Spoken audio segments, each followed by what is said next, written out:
Bien, Madame la Ministre, donc depuis le début de l'année, et même avant d'ailleurs, des vagues d'arrestations arbitraires sans précédent se succèdent en Tunisie. Ces arrestations successives concernent principalement des responsables politiques, des journalistes, mais aussi des magistrats présumés opposés ou opposés au régime qui a été mis en place par le président Sayed depuis sa prise de pouvoir en juillet 21. Alors, selon bon nombre d'observateurs, on a affaire à une tentative très claire du président tunisien d'étouffer l'opposition politique interne, en général sous couvert de lutte contre la corruption. Et récemment, Joseph Borrell a qualifié la situation en Tunisie de, et je le cite, désastreuse et dangereuse, estimant qu'il était urgent que l'Europe s'en préoccupe afin, et je le cite à nouveau, d'éviter un effondrement économique et social. Des propos qui ont été qualifiés de disproportionnés par le ministre tunisien des Affaires étrangères, votre homologue donc. Alors, par ailleurs, la Tunisie a négocié un prêt de 1,9 milliard d'euros avec le FMI en octobre dernier pour pallier à une situation financière qui est très préoccupante.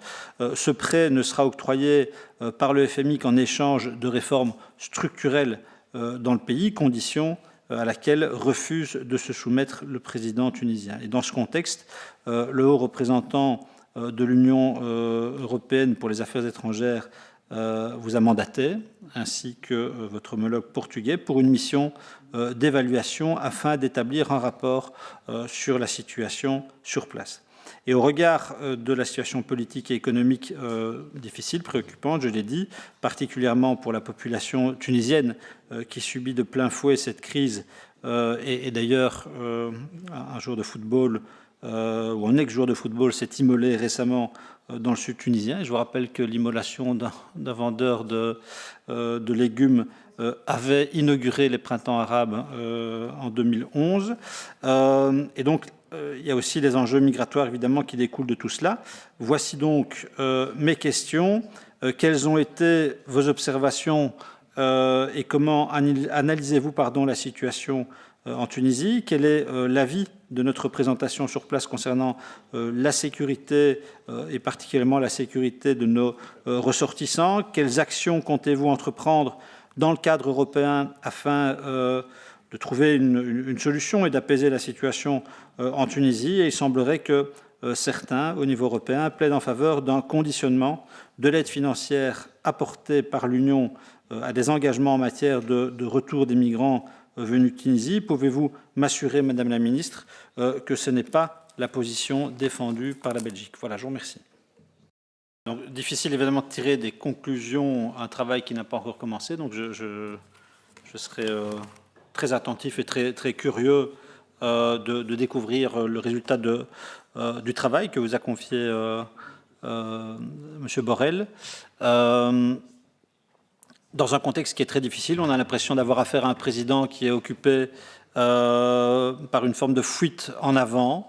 On sait que ce qui a toujours fait la vitalité démocratique de la Tunisie et presque son exceptionnalité dans le monde arabe, c'est sa société civile.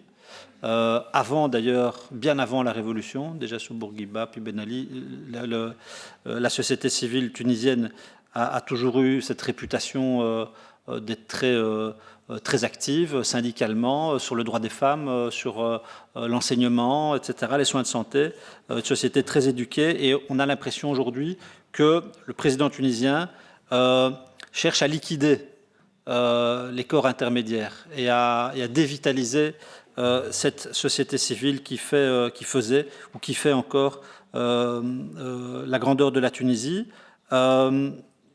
Et alors, deuxième difficulté, on a affaire à une population qui est désabusée, qui a l'impression d'avoir tout essayé, qui a fait sa révolution, qui a été déçue de sa révolution, qui a essayé les islamistes, enfin Ennahda, qui tente maintenant un régime plus autoritaire, centré sur une personne.